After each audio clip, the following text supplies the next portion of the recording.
Hello everyone and welcome to State of the Game episode 110 on the 27th of February 2016. 2016. No, it's fine. Ella's just saying something's wrong, but I'm pretty sure we're good. We're losing it. No, everything's fine.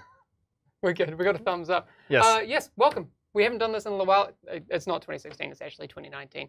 But my name's Hamish and I'm here with Yannick. How you doing, man? Hello. You good? I'm doing really good. Yes. Yes. It's as I was saying, it's good to be back here. It's good that we get to the state of the game again. I know, it feels nice. Yet, although it feels kind of different, so it's different. It's gonna be interesting. Feels so official, you know. Like I know, we have a table. We actually have paper now and everything. It doesn't smell like a gross old couch now. We have a screen behind. I mean, it's all like it's just such a mess. We have done some things. No, it's not a mess. It's less of a mess. Yes. That's probably what I'm looking for. You may have already noticed as well, if you are subscribed to various YouTube channels, that a trailer has just gone up, focusing on year one. It's 5 o'clock, right? Yeah. Yeah, okay, I'm not spoiling anything. That has gone up, and we're actually going to take a look at that in just a second. I know people have been talking a lot about year one and that sort of thing, and today we're going to be talking a bit about that. So let's, before we get started with the stream, take a look at what's going on in year one.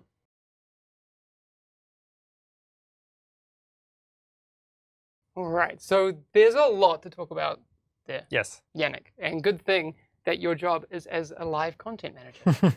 So we can talk about the live content, about everything in the year one. But finally we can talk about that. I know, it's been a little while. Yes. So what is kind of the focus, since you've been diving right in the deep end with creating, well, you know, the whole live phase of the division? What's been your focus there? I mean, I think the main idea that we've had with, you know, starting working on year one is just that we're building on, you know, what we've learned from the first game, and we know that we need to have these big major drops like the episodes now, where, you know, we are adding a lot to the game and we are giving people a reason to come back and discover a lot of new things. But at the same time, we also know that we need to have much more, you know, granular additions in between, and much more content also that comes in between each one of those drops for, you know, for the people that consume content super fast, and you know, those of you that really want to constantly have new things added to the game, don't want to wait 3 months until there's a new update. So we're also going to be having, you know, a lot of layers of additions that are coming in between. Yeah, I know one of the things that I guess has been a focus for you is I learned a lot, I guess you could say, in all fairness, from the first one. Yeah. What are some of the things you think that you're most excited about that are the differences for that kind of live phase? I mean, one thing that I'm really excited that we're actually doing is that well, we're adding narrative content to the game. And I think that's something that's been asked a lot with the first game, you know, and like players have always wanted to, you know, get more of the story and keep discovering the story as it progresses. And in Division 1, you know, we had a lot of game modes and everything, but not necessarily a lot of new narrative content. So I think it's great that here with Division 2, we are actually going to be delivering on both ends. So we're going to have new story, new narrative things to explore, and also, you know, new experiences for the players. Nice. So there was a lot of big stuff in that trailer just now, and I know there's a lot of people upstairs who are very proud of what Tidal Basin is shaping up to be. Yes. What can you tell us about Strongholds and that sort of thing? Well, I mean, Strongholds are part of, you know, the structure of the game, and this is, up to this point, that's going to be, you know, the ultimate challenge, the hardest, toughest content that you can do out there. And Tidal Basin is actually the final Stronghold, so it's going to be the, you know, the base where the Black Tusk is actually, you know, where the Black Tusk is actually attacking the city from, and where you have to actually, you know, bring the fight to them. So expect something that's going to be, you know, tougher and much more intense than what a mission, when a main mission would actually be fighting the Black Tusk, going in there and trying to, you know, take it over from them. So that's going to be very interesting. Yeah, I mean, no spoilers, but it's impressive and big. That's all I say. Yes. So all the people that have been working on that upstairs, great job. Yeah. Obviously, you mentioned, well, not you, but the trailer mentions episodes. Yeah. Is there anything you can clarify on that? Well, I mean, the episode, so as the trailer says, I mean, it's like there's 3 episodes that we're planning for year one. And so each one of them comes with, you know, an addition to the narrative. It comes with new story, and it comes to, like, the overall main thread and main story of the game keeps progressing during the entire year. So as we revealed there, like, the first episode is going to bring the players in the or to the outskirts of Washington, D.C., where they're going to have to explore new narrative threads or follow-up of what happened in the main campaign of the game. And you'll have like 2 main missions for that, and as well as a new experience for the players to get involved into. And then following that, we'll have also the second episode, which is very exciting because we're actually going to go to the Pentagon.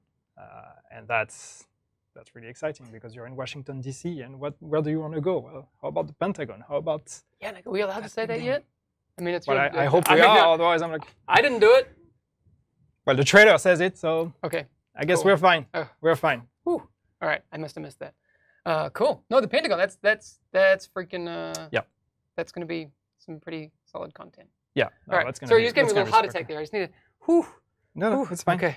It's actually wasn't sure if that was one of the things we could... Yeah, okay. No, we're all right. One of the things that I'm particularly excited about, and it doesn't seem maybe that, other people would be, but resetting of all of the cool activities that you can play in the end game is going to be, I guess, a little bit more elegant, and there's a whole lot more to do. Is there anything you can tell me about how that's going to work? Because if I think back to how it worked in the Division 1, there was a little bit of confusion. Maybe like some things reset on this day, some things are here. Blah, blah, blah. What's the deal? We always try to make sense of all the weekly resets in the Division 1, and that always been proven very tough. Now here, so the idea is we really try to create that cadence for the players. So everything that's going to be resetting on a weekly basis will actually make sense. The resets will be happening at very specific moment for for the players to feel like, okay, now is the time to come back because now all my resets actually happen and now there's a lot of new fresh things.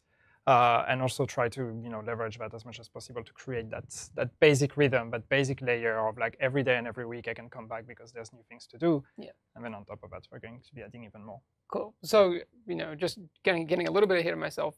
Maintenances for the game. Yeah. These are the things I like talking about because. Let's talk about the most exciting topic. We're talking about post-launch. Let's make a segment about maintenance. But the reason why we're doing this stream on a Wednesday is because going forward, I really want to make sure that we have this time to check in with the community before the reset and the maintenance and all of that happens. Yeah. Is that going to be the case? So Thursday maintenance? Yes, Thursday. I mean, that's what we're working with at the moment, but may always shift depending on how things go when the game launches. But yes, we are aiming for maintenances on Thursday. So yeah, we can have the state of the game, talk about the things that are coming. Yes, people know what's coming, and that's when resets are going to happen. That's also what we are aiming for at the moment. So hopefully we can give people some, some so it's pointers. Like there's a clear moment where like the game shuts down, and then when it comes back, everything reset, and it's all new and fresh, and you can get there for the weekend. That's nice and elegant. I feel good about that. That's it's tidy. My OCD is like I feel good. Everything right in there. Okay, so back to the trailer because that was the important bit. Yeah, there was no mention of maintenance in the trailer. So. Well, they should. They should have. Maintenance happening, and it's going to be what we're going to be talking the most about in the state of the game for the next year. So. Raids, though. Yes. Dark Hours. Hours. Operation Dark Hour. Dark Hours. That's in there, and there's not, I guess, much we want to say about that other than what people saw in the trailer. Well, we don't want to spoil it. It's a raid, and it's 8 players, and it's cool. Cool. And it's hard. So as I said, until Tidal Basin comes out, Tidal Basin is probably going to be the hardest thing you can do. And after that, then there's the raid. That's going to be the actual hardest thing you can do. So a nice ramp up of difficulty. So, you play the game, you play the campaign. For those of you out there that we know are going to, consume everything in a inhuman, very short amount of time. It'll take them months, and it takes them like an hour. Yeah, exactly. But so then you can start getting ready for the raids of Tidal Basin, and then after that, you can get ready for the raid. Yeah, there's a lot of min-maxing to do. So I think a lot of people will. Yes. Have a lot of spend a lot of time on that. We've obviously shown during the beta phases there are 3 specializations in the game when you hit max level. Yeah. But 3 more. In the year 1 pass. Well, not just in the year 1 pass, but in year 1. Yeah, during the whole year 1. What can you tell us about the specializations? Because there's not really much information to glean from the trailer. There's maybe a little bit that you can glean from the trailer, which is... Smart people find hits. But So yeah, just to be clear, we have the 3 specializations that are part of the game that are at launch. But when you reach the end game, you can unlock and you can play with. And on top of that, we're talking about adding 3 more during year 1. So 3 more specialization with complete new play styles, complete new signature weapons, and complete new mechanics. One might say there was a mini spoiler in the trailer. Do with that what you will. I'm just Everybody's gonna go back. I'm just saying, what was it? I mean, like, you know that Reddit's already like got a thread about the trailer with everything, way more than we knew. Anyway, I look forward to checking out the speculation after the stream. Also, all of the other stuff that comes with it, with additional exotics, weapons, like the gear. Yeah. How does that fit into the landscape of year 1? Because I like to use references to the past. We had big drops. When we came out with classified sets, there were 4 of them. There were big chunks. What are we doing for Division 2? Yeah, I think it's the idea is to try to spread it a bit more. So like gear is obviously a very important part of our game. So you have in endgame, you'll have your specialization, you'll have your signature weapon, but the build that you put for your character is just equally as important. It's still a gear game. So we know how important it's going to be to keep adding more, and definitely we will be adding more gear in there. But we are also looking at not necessarily just doing that as part of the big episodes and the big updates, but also releasing some, regularly as well for the people that are just into collecting everything and grinding all the gear. So yes, there's going to be very regular drops of new stuff.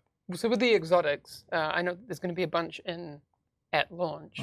I think you mentioned to me the other day that maybe not for every slot, but those will get filled out over time, and then additional ones for each slot. Okay. Yeah. It's just there's going to be some exotics that are going to be available at launch, and then more that are going to be added shortly after that, and then we'll keep adding new ones. So yeah. Okay, cool. I saw a good question in here a second ago from BB504 asking, and maybe we don't know this yet, but already thinking ahead to raids. When the raid releases, is it going to release at the same time for everyone, like geographically? Yeah. So people won't have to switch their consoles to New Zealand. Well, no, people do that. Yeah, that's true. Like, I'm going to shift my region No. It's when it opens for everyone. All right. Okay. So it's a server-side thing that we can. Yeah. All right. And then people can just race and try to be the first ones to beat it. Solid. All right. I like that. Okay. So we kind of maybe saw a glimpse of it in the trailer just at the end in a couple of frames, but we actually have an image of the content of the year 1 pass if you do happen to own that. Can we just take a quick look at what is included in that? Because there's some really cool stuff in there. Obviously, people actually spotted the cute backpack trophies from the classified assignments rewards. Yes. And we'll talk a little bit about classified assignments. We did talk about the new specializations and additional bounties and projects. Yeah. What can you tell us about the whole instant unlock of the specializations? Yeah, so it's, as we said, there's 3 new specializations that are going to be coming with year 1. And just to be clear, these are free. You can get them for free. You can unlock them through gameplay. But if you have a year 1 pass, you can unlock them directly. But so everybody, locked. No, they're not locked. Everybody gets to get them, but it's just if you have a year 1 pass, you get them directly. If you don't, you'll have to achieve a few things to actually unlock it. Okay, cool. So can we talk a little bit about the classified assignments? Because I think chat might have picked up on the use of the word classified, and maybe you think classified gear, but that's not what the terminology means here. It's like classified as in classified information or whatever. Okay, all right, just to be clear. Yeah, but the classified assignments that's a year 1 pass exclusive, and the idea of adding a small narrative layer for the year 1 pass holders that's going to be diving a bit more into the fall of Washington, D.C. and all the things that happened prior to the events of the game to kind of discover a bit more all of that aspect. So that's story bits that the year 1 pass owners will get to discover. And the backpack trophies are tied to those? They are tied to that. Okay. Very cool. Will we get a Collecting What Remains podcast episode 3? Please. For free, not as part of the pass. I mean, there's content. Come on. There's going to be a lot of new story to explore, so that would be great. Chat, if you can give... Tinks is probably in chat. Deep Fried Dave, probably not. He hates us now. But no, yes, he's fine. Yes. Please make that podcast, because that lore podcast was my life for 2 episodes, and that was it. But those were 2 fantastic episodes. They were really good. Bring it back, please. What else do we have on here? Oh, projects and bounties. That was the thing I wanted to talk about, because people had I guess the beta is the best reference on this for us, because there were projects at the settlements and the base of operations. How does that work for year 1 pass holders? So you have additional projects and bounties, and that's going to link to the additional activities we had mentioned prior in the pass. So that's one aspect of it. The other one is the classified assignments. And the idea here is just how to give just an extra benefit to the year 1 pass holders. So what they will have is extra daily projects and also an extra weekly bounty on top of the ones that are normally available in the game. They won't have any extra, any exclusive rewards or whatever. It's just one additional avenue for people to get gear. We haven't shown the full bounties scope in the beta with the bounties network. But that's a similar type of thing for year 1 pass holders? Yeah. I mean, it's the same thing as what will be available in the game. It's just you get one extra weekly one as a year 1 pass holder. Cool. So it's the whole, fantasy of like hunting down high-value targets and everything. It's an extension to the HVT feature we had in the first game. Just a cooler version. Cool. All right. I want to talk a bit, because I think it's important that we are clear from the get-go about monetization in Division 2. Yeah. What can you tell us about that? Again, to be clear, I'm asking Yannick in the sense that, he knows things, not that he designs things. I mean, it's... But what's the... It's a part of the game, so, might as well talk about it. But going on? So there's 2 ways to monetize, or there's 2 aspects of monetization in the Division 2. The first one is the year 1 pass, and we've talked about that. Sure. So when you buy a Gold or Ultimate Edition, you get your year 1 pass. Later on, we also make the year 1 pass available for purchase separately. So if you want to wait and see if it's worth it after the game launches, totally cool. You can do that as well. And then the other avenue is the monetization inside the game. And here we're looking at basically the whole layer of cosmetic and what we call apparel, which is basically the way to visually customize your character. So people would kind of know Apparel Caches as what they experienced as encrypted caches. Yes. But we have a new system for how that works. Yes, exactly. So the way we deliver these items in the game now is, and these cosmetic and apparel items, I'm going to refer to them as apparel now, so get used to that. That's how we call it. But basically, you get it through Apparel Caches, and there's 2 types of caches. There's the ones that we call the standard caches that you get all the time through gameplay. So it's like you play the game and you get some key fragments, and once you get a key, you can open one of those caches and you get some random items. And this is very similar to what we had in Division 1.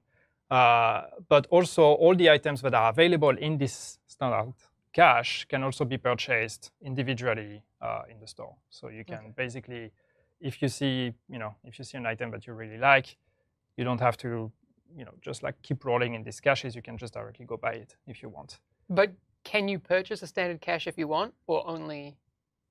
So not the standard caches. Okay. But then on top of that, we have the second type of caches, which we call the apparel event, or for the apparel event.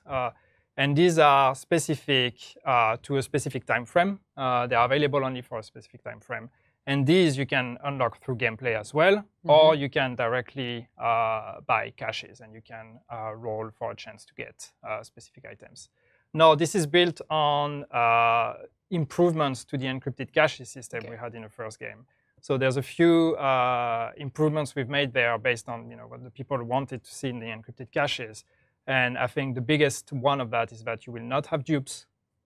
So when you get not the standard ones, the gameplay purely ones will have dupes. The ones that are gameplay or monetized, so the event ones, will not have dupes. So that means there is a specific amount of caches you would need to buy if you want specific items. You know that if there's 30 or 40 items available as part of that cache, if you buy 30 or 40 of those cache, you will have everything, basically. Okay. So you can say that if you spend money, you will never get a duplicate. You will never get a duplicate. Okay. And how is that visually represented? I haven't actually seen it. Like, so when you get an event cache, you can see everything that is in. Yes. So that's cache? the other thing we're doing. That was also a requested addition, is the fact that now you can look at what's actually inside the cache. So you know exactly what are the items you can get. All the items are on the same drop rate, on the same chance of acquiring them. So if there's 10, they're 10% each. Exactly. Okay. There's 10, there's 10% each. And so you can see all the items that are available in this cache, and you can also know which ones you have and which ones you don't have. So you have very clear visibility on what remains to be acquired there. Okay. Now, if you don't want to spend any money on that, the other thing is that once a vanity event ends or an apparel event ends, all the content that was in this cache becomes available in the standard cache. So the ones that's only available through gameplay, or you can buy it. So you can still get it later. Store. Exactly. All right. So if there is, as part of this apparel cache, event cache that is available and that you can purchase, if there's this one specific thing you want, but you don't actually want to buy the cache for chances to get it, you can just wait until it's added afterwards in the store to buy it individually. Yeah, I see Charlie Pryor in chat is saying, so to clarify, the same stuff you can get with payment, you can get within game without payment. Yes. That is true. Yes. And everything is cosmetic and doesn't affect the performance of your game. Yeah, it's all purely cosmetic. Cool. That makes me very happy because that's easy to deal with. All right, we have a little bit of other things to talk about. Yes. But I say a little bit. Yeah, actually, Ella brings up a good point. I did see that in chat as well. Can we clarify again what is the deal with stash space for pass holders? It's not for pass holders, but it's linked to the... It's a perk of the Elite Agent pack that comes in some of the Okay, sorry, that's what I mean. It's not linked to the Year 1 pass. So once again, the stash space, the extra stash space, is basically an early unlock of extra stash space. So what we've said is that when you start the game, for everybody, you will have access to 50 slots of stash space. And then you will get perks that you can unlock through gameplay to extend that stash space all the way to 100 by the end of the campaign, and then 150 total in endgame. Now, if you have the perk to get the extra stash space, what happens is that the 50 you're supposed to unlock at endgame, you will start the game with that perk already unlocked, which means you start the game with 100 stash space, and then you can unlock through the campaign all the way to 150. Okay. So it's a convenience addition for people to have more storage at the beginning. Cool. All right. Well, I did say that we had a little bit left to talk about, and when I say a little bit, there's actually pages of patch notes. This is my favorite part. Yeah, because there's a small thing happening in just a couple of days. Yes. Well, we've already been through something recently, which was the test, which we were kind of quiet about for the open beta, which I guess was a PTS. Yeah, we had the technical test, and the idea with this technical test was just we've made a bunch of changes, as people have seen now, from the private beta for the open beta, and we just wanted to make sure, we wanted to confirm that those changes were actually a positive for the game, made the game better, and there's some, final things we wanted to test before we open the gates for the open beta. Okay. So how did the test go? Hey, it went really good. Okay. I think it went really good. It confirmed everything we wanted to confirm. We identified a couple server-side things that we were able to fix before the open beta. So it's all positive. Cool. Yeah, there were. I think during the test there were a few things that I noticed. People were getting the notification for the Viewpoint Museum mission, but we hadn't opened it. Yeah. Because it was actually the open beta build. So like there's new content, there's new stuff available in the open beta compared to the private beta. But we didn't want to spoil it either. So there's one new mission, for example, in the open beta, but we didn't want people to spoil it during the technical test. So we locked it. So you could still unlock its availability, but then actually if you would go there, you would be unable to start it. And that was intended because the test itself was not, or the purpose of the test was not to test that mission. That's something we're saving for the open beta. So the purpose of the test was really more on other aspects. Cool. I see a lot of F's in chat from a while ago, but I guess that was from Dash Space. No, the stream went down for a second for some people, but not everyone. Stream went down for a second. Stream Okay, went down. it looks like there's no drop frame, so it must be on Restream's side. Sorry about that. Yes, so that in the upcoming open beta, Yeah. which starts on Friday Yes, Friday at 10 a.m. our time, so Okay. 10 a.m. CET. yes, so 4 a.m. East Coast, 1 a.m. West Coast, 10 p.m. on Friday night for New Zealand, and Sydney, 8 p.m. You know, it's important. It's important Wow. that people know. I can't do that. Well, I mean, New Zealand's kind of easy right now because it's just 12 hours. Okay. And then Australia, Eastern Australia. 12 hours is- ahead of us. Yes, because we're from the future. We know things. You know things. We know things you don't know. You see the days before us. Oh my Exactly. But there are some changes made to the build. Yeah. And there's a few things I want to go through Yes. that I think are really cool. People brought up signature weapon ammo Yeah. as being And something I that was think a little confusing. There's one thing I just want to say before we go through that.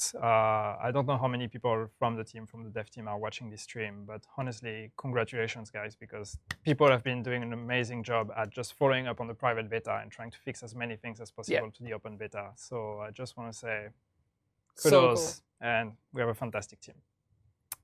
Aw. Cute. Real cute. That was us patting ourselves on the back. No, about those changes. Now all the things that we have improved. Oh, well, not we, but smart people. The drop rate just of the two signature... of us. We did it overnight. ourselves. Overnight. The drop rate of signature weapon ammo has been increased. I know that people were also a little bit confused. And actually, the trailer that we showed earlier on the stream, which is now live up on YouTube, does a good job of explaining how to get that. Mhm. What's the case for open beta with this change? I mean, it's just, again, it's the idea of, like, a lot of people had difficulties in the private beta with the end game mission to actually get ammo because it was not necessarily clear how to get it. And even when you would actually succeed, you wouldn't get much. So people didn't really get to experience the signature weapon the way we would want them to. So it became very clear that we just needed to be a bit more generous in, you know, in signature ammo. So that's the idea behind this change. Basically, it's just, you know, give them a bit more, and so people can actually have fun with the signature weapon. There's also parts of the specializations that aren't in the beta build as well. Like, so there's that whole ecosystem which people will find out at launch. Yeah, I mean, definitely. The whole trees. There's a whole progression aspect of the specialization is not actually available in the beta. So there's much more to dive into once you actually get to play them in the game. Exactly. The real game, I was going to say. The real game. Beta is not a real thing. Not a real game. When we were doing the streams during the closed beta, Project Islander was in here, and we got questions about the weapon mod bonuses, where they were basically, maybe you don't want to use them. So there's a change to make sure that the drawbacks are generally lower than the positive bonuses. Yeah.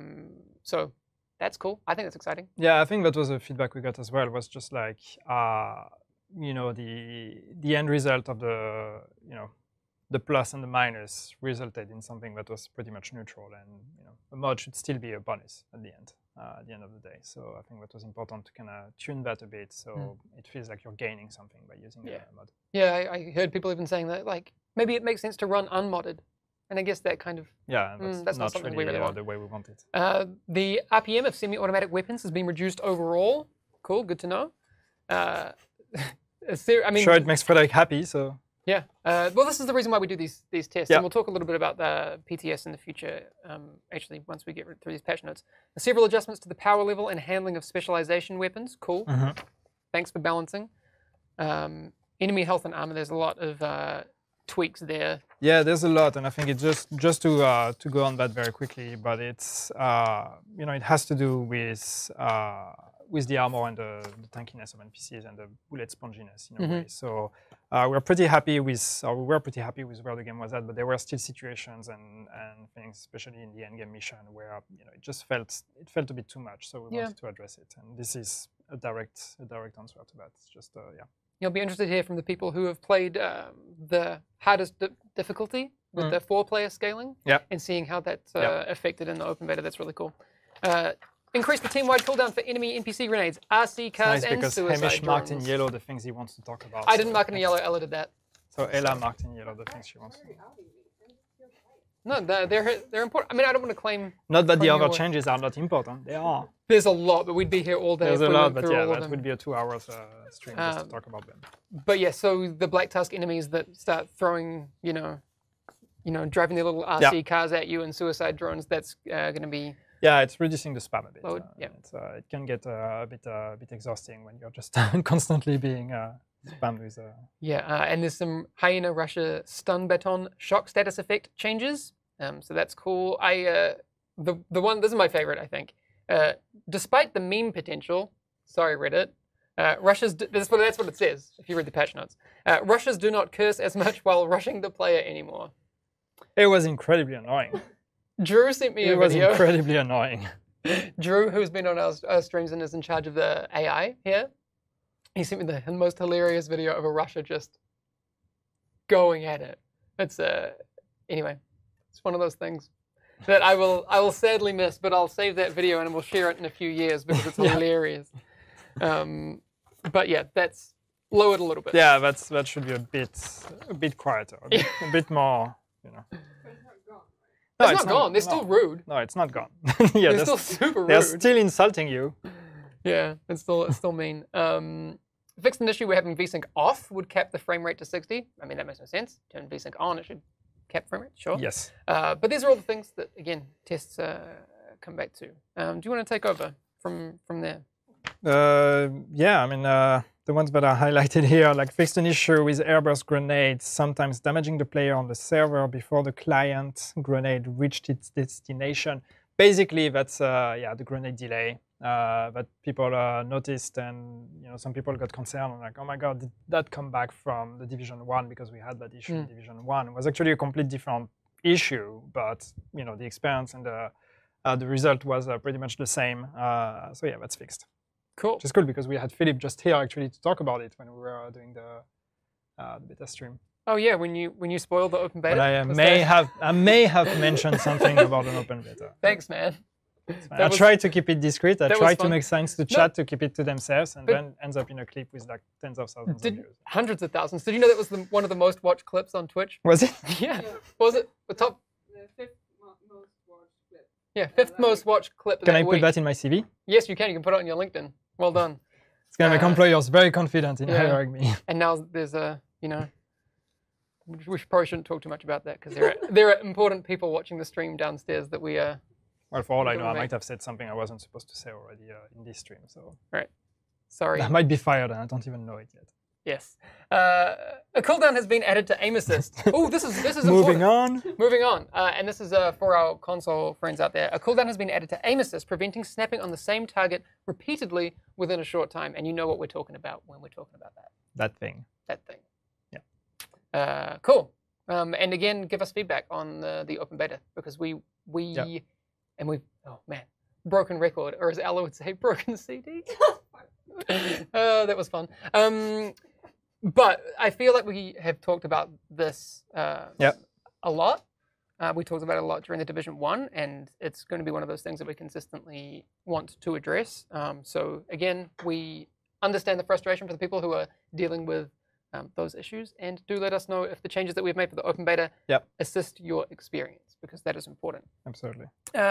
Fixed a bug where a player could repeatedly pick up loot from the same Dark Zone crate. That seems broken. Cool. Not anymore. Again, and I've always said this, killing wildlife will no longer trigger skills, you monsters. That's what it's also written. It's not Hamish. Hamish doesn't care if you kill wildlife.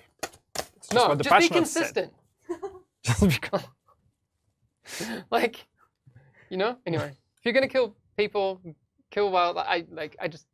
Well, you're not killing people. Well, you're playing a video game. And this is my opinion, and not the opinion of Ubisoft. But if you can kill shut it down. No. I'll say, if you can kill animals, you should be able to kill civilians. It seems like a bit of a double standard. Just saying. Division 3. But would it trigger skills? Is the question. Okay. All right. That's just my opinion. It seems inconsistent. Fixed weird doors. Good. I mean, they get everywhere those weird doors. No, it's true. I don't know why we still have weird There's doors. so many doors in the game, so there ought to be a few weird ones. Yes, exactly. All right, a couple more, and then we are out of here. Improve several NPC animation issues such as legs snapping, offset weapons sliding across the ground, and missing facial animations. Yeah, there were a bunch of those in the beta, and people reported them, and yeah, everything that kind of looks ugly with the NPCs behaving weird. So yeah, we improved a bunch. It says improve, not fix. There might still be some in the open beta. So if you experience any issues like that, please, if you can actually make a short clip of it, that's even better. But do let us know. Cool. Enabling and disabling the on-call option with the controller now works properly. Cool. Improved. Loading screens have been made slightly darker. Again, not a dark mode, but they are slightly darker. Yeah. It might sound like, it's not that big of a deal, but actually we got a lot of feedback on that because... Oh, no, that's what I mean. For those people who were giving that feedback, which I saw a lot as well, that is, tuned down a bit. Again, the brand, the visual identity for the game, the division, and you'll actually see it on the whole state of the game screen behind us. It is a bit brighter, a bit, all of that. You can see it. Look, like this. So we are aware, and that has been fixed. Okay, and there's a whole bunch more. I'm trying to see if there's anything cool in there. But if any of our mods can post those, because they are up now. Yeah, they're posted. Cool. Also, do people need to And there's one you actually did not highlight, but I think is very important because that's the one that almost got me fired. Fixed an issue where on-call status did not persist across sessions. Cool. So that's the call for backup. If you turn it off, it will stay off. That's good. We will have this fixed for open beta, is what someone said. Someone also asked, well, it was Ella, but I know people in chat asked about it too. If they play the private beta, have the client installed for the open beta, what should they do with their game install? Should they delete it? Should they the private keep beta? it on there? No, keep the private beta client if you still have it. You won't have to download everything? If the open beta is going to be a patch. So it's going to be a patch to the private beta client. So yeah, if you still have it, keep it, but we'll save you a few gigs of download. Cool. That's good news. Yeah. I guess that's all we want to talk about in terms of the open beta. Well, I mean, have we said... I mean, people saw in the technical test, but new level cap? Yep. So yeah, the new things we have in the open beta are there's one new main mission, as we've said. Viewpoint, right? Yes. Cool. And there's a higher level cap. What else do we have in there? There's two more things, but I forgot now. Forgot what they are. There's a new PvP map. There's a new PvP map and a new skill. Yes, the chem launcher is in there. Yes. I can't wait till we show people the Firefly. Mm-hmm. That's so fun too. Anyway, future thing. But yeah, new skill, chem launcher, isn't there? Yeah. And please do give feedback on that because I know people on the technical test were giving feedback and we want more of it. So please do that. Before we head off, I kind of want to remind people that agent highlights is still a thing. And also, I want to start a new thing on the stream yet. And I don't know if we've talked about this. But over this whole period of the betas, have become kind of off script. No, this is on script. Is it on script? Yes. Maybe I just didn't read the script. What is it? Wow. So, photo mode is really cool. I think it's awesome. Yes, it is. Obviously, with agent highlights, we have a way for all our cosplayers and artists and various people throughout the community who have different forms of art to get involved. Mm-hmm. Maybe that's a little high barrier entry for some people, but I think the fact that everyone now has photo mode is a way for people to get involved in creating really cool stuff. Yep. So what I want to do is using the Division 2 photos. Is it Division 2 photos or Division photos? Division 2 photos. It's written the Division 2 photos. And now I don't know if in the graphic that I'm about to show you what I wrote. It's no two in there. Okay, don't show the graphic. But yes, using the Division 2 photos hashtag, what I want to do is, so on Twitter, post your photos or videos or whatever you want taken from the photo mode in the Division. And what we'll do is during State of the Games, we'll do like a little segment on what those are because I want to see what people make. Then what we will do is once a month, like we do for the agent highlights, we will choose people who are awesome and we will give them free stuff. So you don't any longer have to invest in things that might be a little bit beyond your grasp. Like cosplay is hard, man. Cosplay is really hard. It is. So if that's not your thing, you now have this avenue as well to get involved. Just to be clear, you don't just have to be awesome. You have to be awesome and actually use the photo mode. Yes, that's true. Anyway, so here's what you do. Take photos or videos using the photo mode and share that with us using hashtag #TheDivision2Photos, and we'll get a thing going, and that'll be really cool because I think people will do all sorts of really cool stuff. Oh yes. That being said, and this is again another throwback to I was going to say a simpler time, but it wasn't simple. Well, it wasn't simple at all.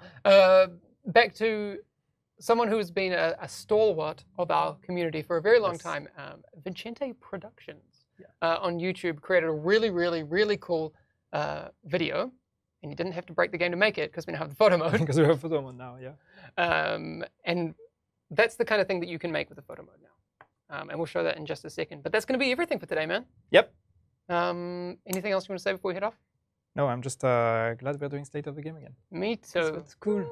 We get to talk about the game. It's fun, and I can't wait to just sit here and say we're working on it. Yeah. 200 times for like all the issues and stuff we're gonna have. Yeah. There's going to be a lot to talk about, and to be fair, once our job really starts once the game comes out. Yeah. Because it's gonna be exciting. Yeah, and we'll be here to make sure that people know what's going on. That's kind of the whole point of this thing. So stick around. We will be here, rain or shine, to make sure that you get it. And also, rain is in the game, so I don't feel pretty good about that too. I did not understand that. It wasn't really a joke. It was kind of like, it was lame. But we'll be here, good or bad. And we hope it's good. We hope the game comes out and it's perfect. Regardless, we'll be here to tell you what's going on. Yeah, That's it. We're gonna have to shut it down now because that light is starting to smell It's pretty old. bad. I think if you don't hear from us in just a few minutes, send help because I think a fire is going to start soon. We've actually just been quietly poisoned over the past hour. Yeah.